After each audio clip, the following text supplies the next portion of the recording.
લોકમત ન્યૂઝમાં આપનું સ્વાગત છે।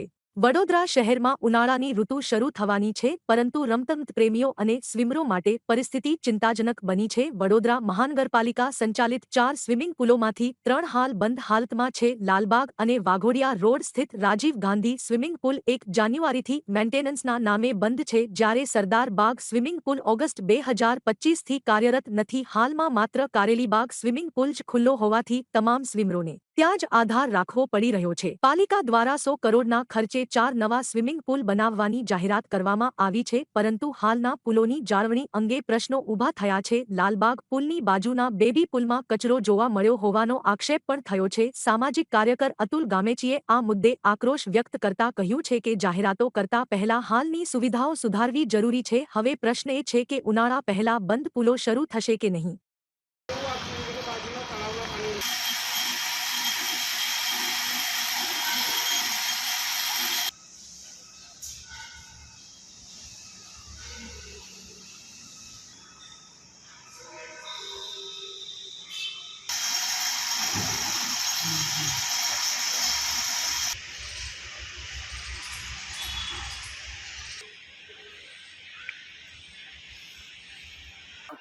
વડોદરા શહેર સ્માર્ટ સિટીની વાતો ઘણી બધી સાંભળી, પરંતુ જે રીતના વડોદરા શહેર સ્માર્ટ સિટી છે તે જ રીતે વડોદરા શહેરના સ્વિમિંગ પુલો પણ સ્માર્ટ હોવા જોઈએ।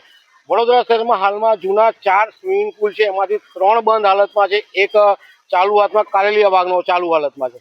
જે રીતના સ્વિમરો આજીવન રૂપિયા ભરતા હોય છે, સાથે નવા સ્વિમરો પણ ટ્રેનિંગ માટે આવવાનું ઈચ્છતા હોય છે, પરંતુ આ સ્વિમિંગ પુલ જ બંધ છે, તો ક્યાંક ને ક્યાંક વડોદરા શહેરની જનતા પોતાના આરોગ્ય માટે આ સ્વિમિંગ કરવા આવતા હોય છે, પરંતુ સ્વિમિંગ પુલ અત્યારે બંધ હાલતમાં છે। વડોદરા મહાનગરપાલિકા નવી વાતો કરે છે અને 100 કરોડના ખર્ચે નવા 4 સ્વિમિંગ પુલ બનાવવાની વાતો કરે છે, ઘણી સારી બાબત છે, પરંતુ આ ગત ઉનાળામાં જ્યારે સ્વિમિંગ પુલ બંધ કર્યો ત્યારે આને રિપેરિંગ કરી દીધા હોય તો અત્યારે સ્વિમરોને તકલીફ ના પડે। હાલ આપણે લાલબાગ સ્વિમિંગ પુલનો અત્યારે હાલ છે, આ 1 જાન્યુઆરીથી બંધ છે, હજુ ચાલુ થતા મહિનો થશે, ત્યાં સુધી ઉનાળો હશે, ઉનાળાનો તાપ હશે, લોકો સ્વિમિંગ કરીને પોતાના આરોગ્ય જાળવવા પ્રયાસ કરતા હોય છે। બીજી બાજુ હરણી બોટકાંડ થયો ત્યારે મેયર અને ચેરમેન ઘણી મોટી વાતો કરી કે નાના બાળકોને આપણે સ્વિમિંગ 10 રૂપિયામાં કરાવીશું, પણ સ્વિમિંગ પુલ જ જ્યારે બંધ હોતો નાનો બાળક પણ ક્યાં સ્વિમિંગ શીખવાનું છે। એટલે ક્યાંક ને ક્યાંક વડોદરા મહાનગરપાલિકાના સત્તાધીશો, અધિકારીઓ, સાંસદો કે ધારાસભ્યોએ જનતાને ઉલટા ચશ્મા પહેરવાનો જ્યારે પ્રયાસ કરતા હોય ત્યારે અમારે જગાડવાની જરૂર છે। આ બોડી તો હવે જઈ રહી છે, પરંતુ નવી બોડી જ્યારે પણ આવવાની હોય એમને અમારી વિનંતી છે, ધારાસભ્યને વિનંતી છે, સાંસદ સભ્યને વિનંતી છે, વડોદરા શહેરની જનતા માટે એમનું આરોગ્ય જળવાય, સ્વચ્છ રહે, એના માટે જે જૂના સ્વિમિંગ પુલ છે સારી રીતે ચાલુ કરે અને નવા સ્વિમિંગ પુલ પણ વહેલી તકે બનાવે તેવી અમારી માંગ છે।